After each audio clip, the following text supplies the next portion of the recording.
2024 May. Paper 1. Asheni is considering purchasing an electrical retail business.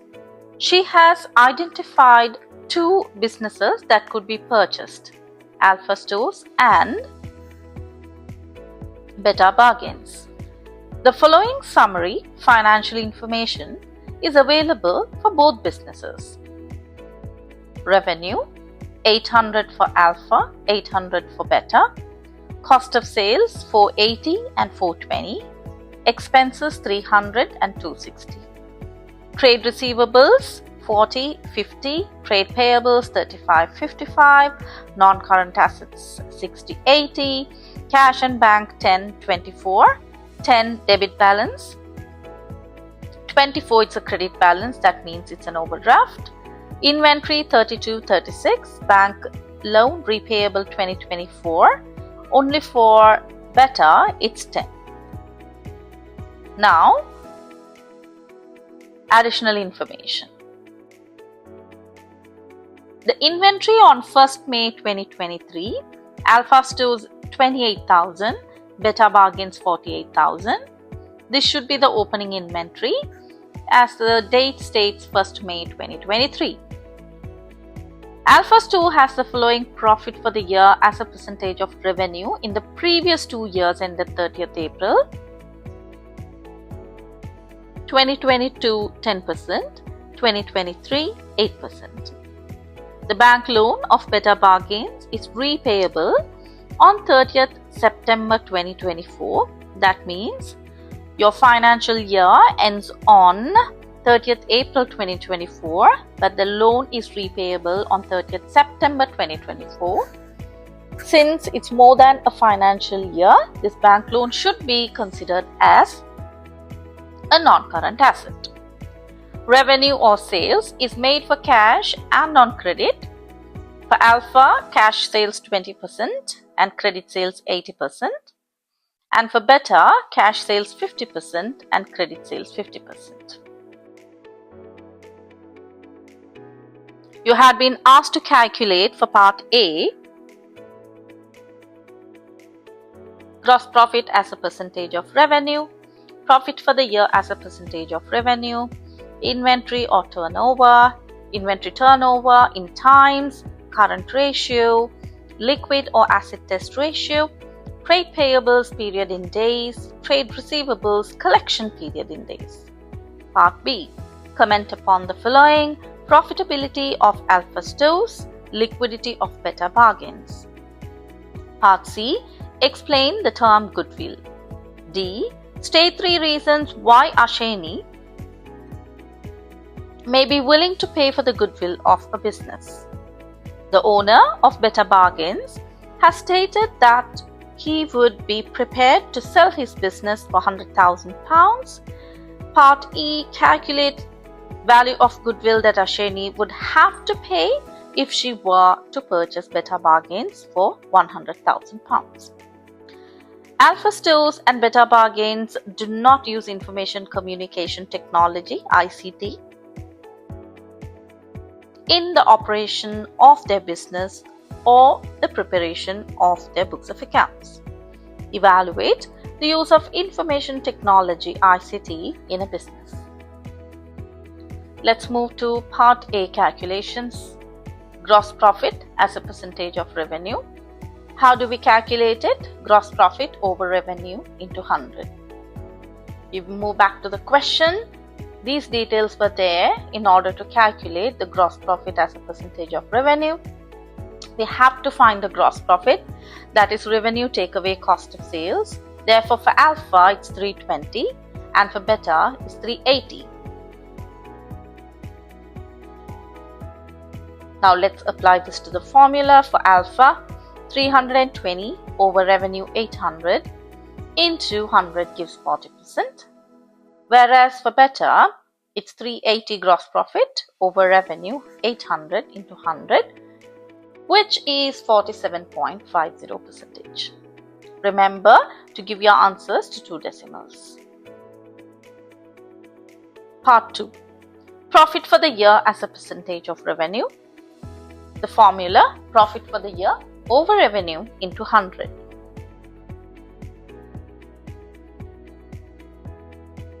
In order to calculate this, you need the profit for the year.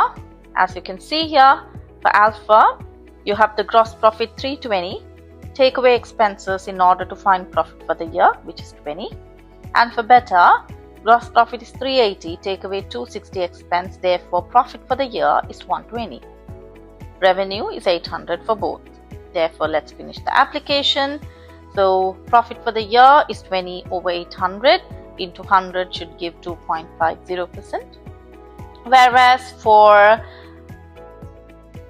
better bargains, it's 120 profit for the year over revenue 800 into 100, which is 15%. Moving on to the next calculation, inventory turnover in times, cost of sales over average inventory, and the answer should be in number of times a year. How do we find average inventory? Opening inventory plus closing inventory over 2. Now, let's see how to finish this calculation. As you can see here, so you need to take the cost of sales. We have the cost of sales for alpha it's 480 and for beta it's 420. And then to find the average inventory, you add the opening and closing inventory, divide by 2. So let's look for alpha and for beta. As you can see here, for alpha you have closing inventory of 32.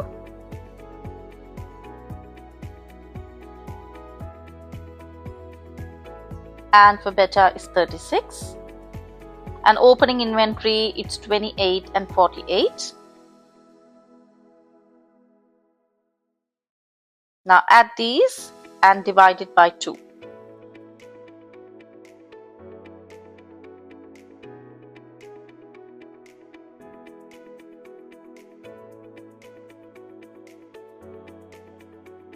Now let's apply this to the formula.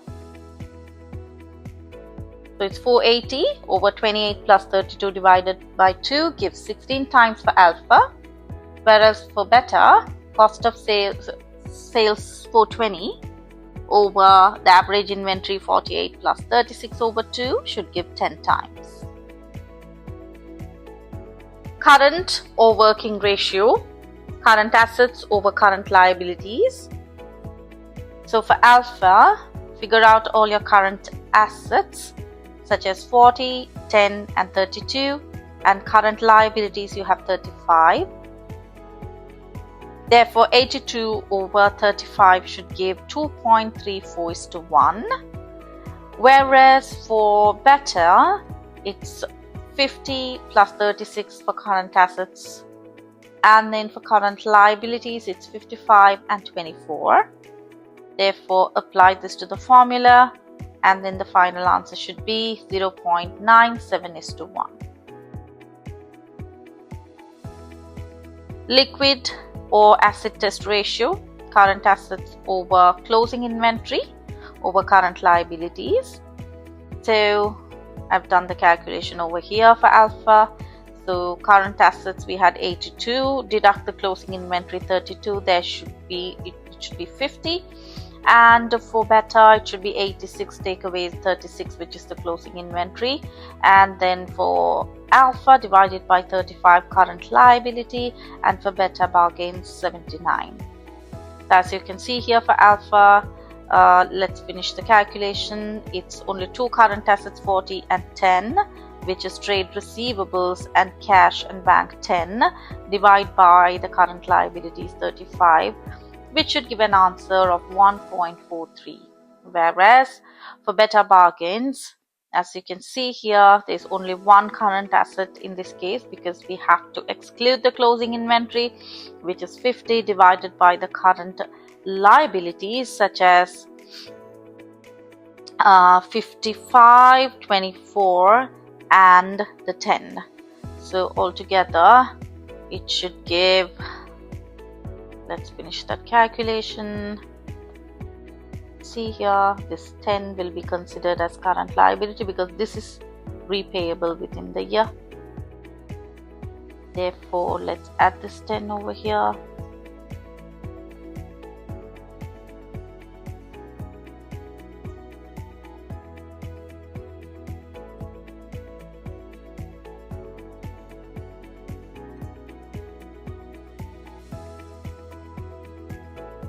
which should be 89.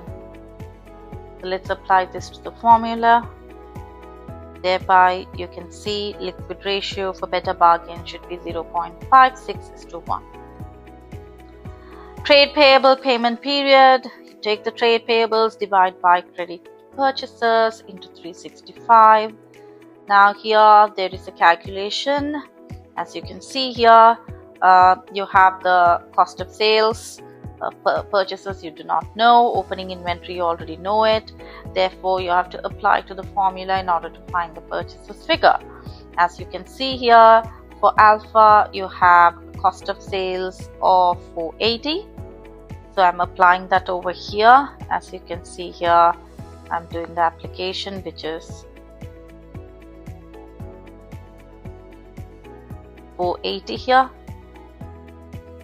And then for opening inventory, as per the question, we had opening inventory earlier over here. Opening inventory was 28,000. So let's apply that, 28,000. So 28 plus closing inventory is 32. Therefore, in order to find the purchases, I'm just finding the subject of credit purchases. Cost of sales equals opening inventory plus purchases, take away closing inventory. Let's keep the purchases as it is, and therefore cost of sales minus closing inventory becomes plus here, and plus opening inventory becomes a minus. Now let's apply the figures to the formula.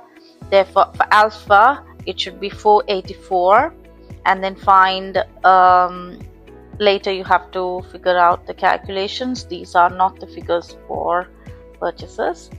Therefore it's 484, and for better bargains it's 420, take away 48 plus 36, 408. Now let's apply this to the formula. As you can see here, you have trade payables worth 35. So 35 over 480 credit sales into 365. And it says here all purchases for alpha and beta are made on credit. That's the reason we are taking the entire figure as our credit purchases. And then for beta bargains, again we apply to the formula, and we figured out it's 408, and the trade payable worth 55.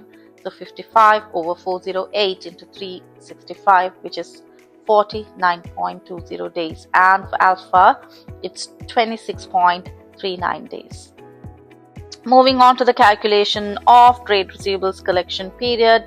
Trade receivables over credit sales into 100. So you already have the trade receivable value for alpha, which is 40, and you find only 80% of it as credit sales. Therefore, take the revenue, find 80%, which should be 640. So 40 over 640 into 365 should give 22.81 days as trade receivable collection period for alpha. And for better bargains, it should be 800 revenue, and 50% is by credit sales. Therefore, if you calculate 50% of 800 should give 400. Therefore, find the trade receivable, which is 50. So 50 over 400 into 365 should give 45.63 days. Now, as you can see here, we have calculated all the ratios which was asked in part A. Part B.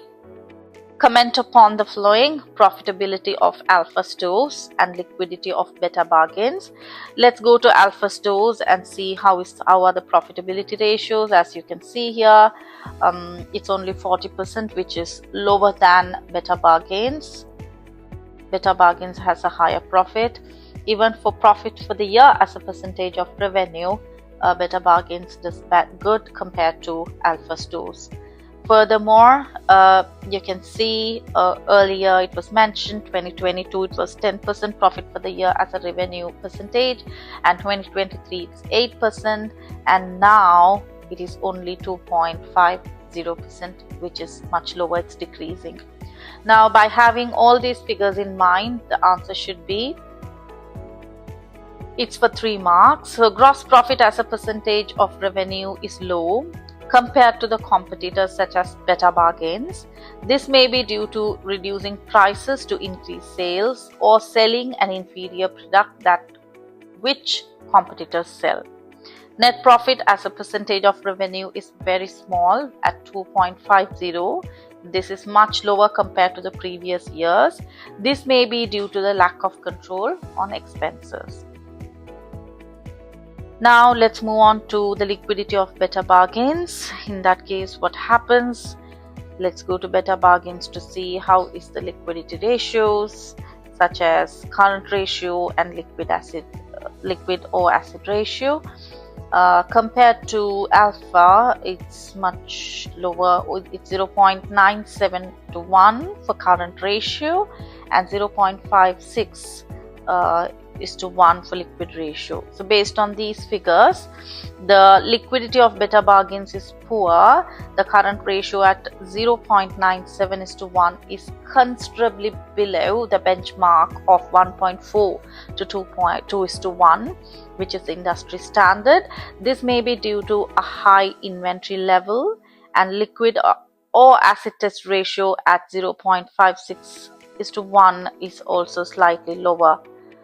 So this could be, chances of getting the full mark. Part C, explain the term goodwill. Goodwill is an intangible asset calculated from the excess of selling price above the net value of the assets purchased.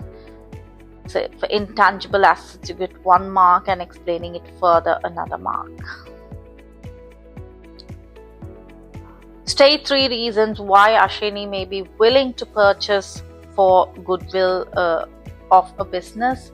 It could be due to having the existing customers, they're loyal, or it's a well-reputed business, existing reputation of a business being purchased.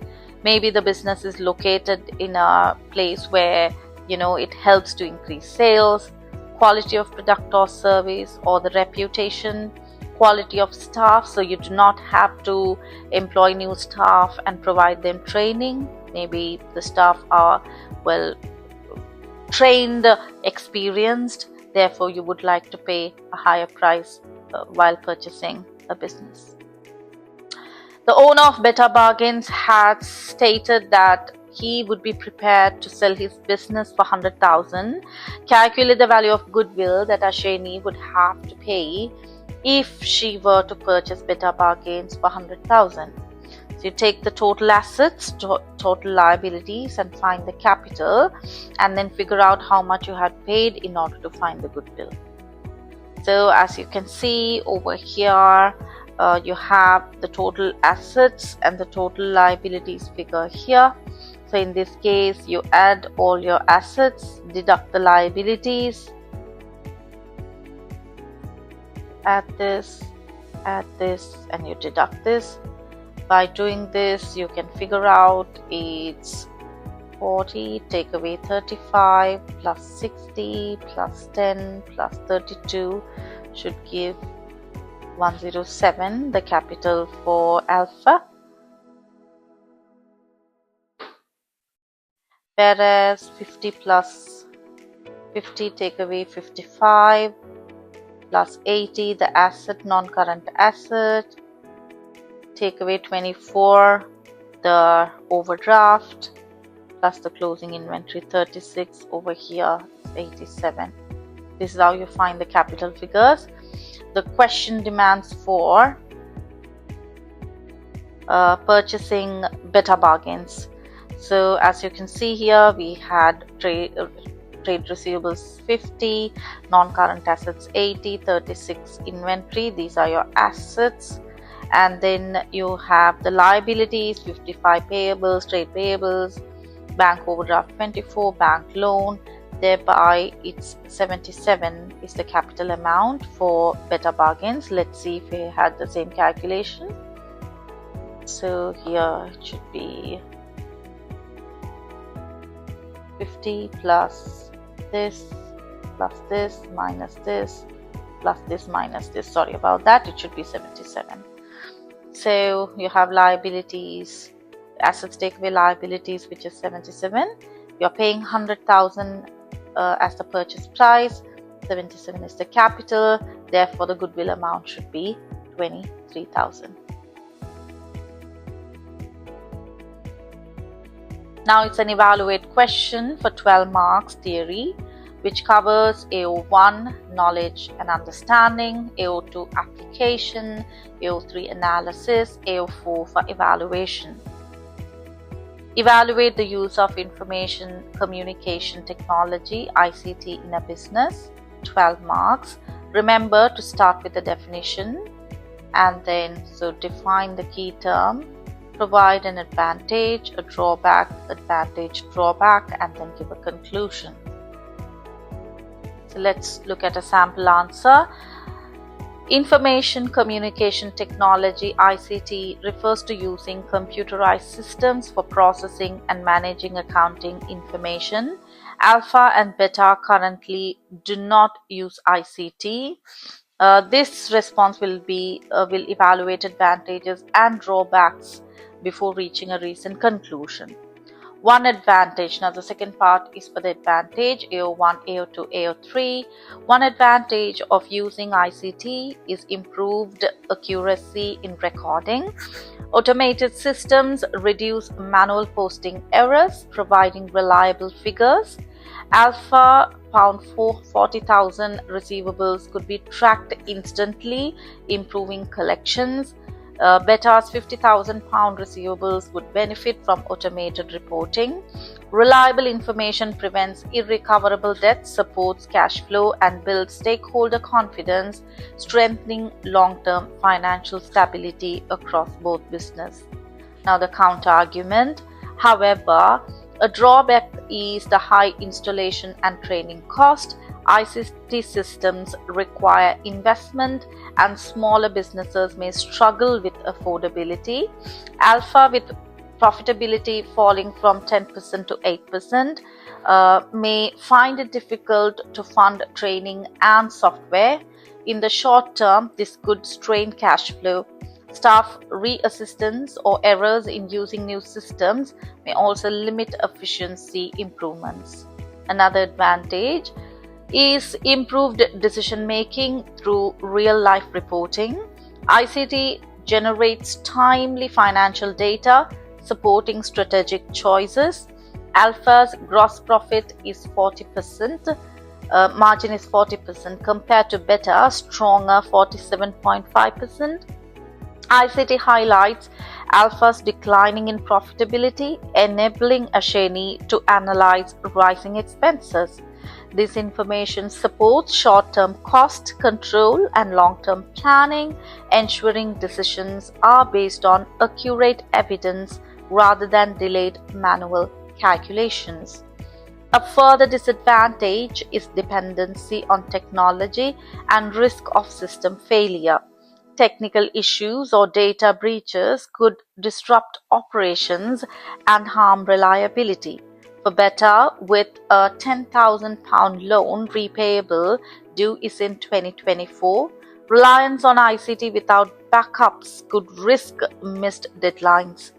Security breaches may expose financial records, reducing trust. These risks show ICT needs strong controls to succeed.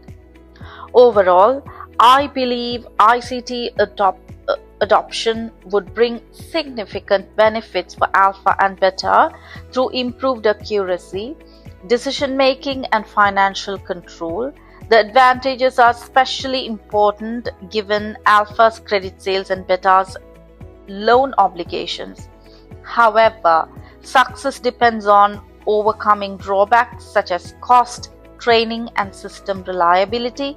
If these conditions are managed, ICT can strengthen competitiveness and long-term sustainability. Now, this is a sample answer for 12 marks. Now, we had covered all the questions so far.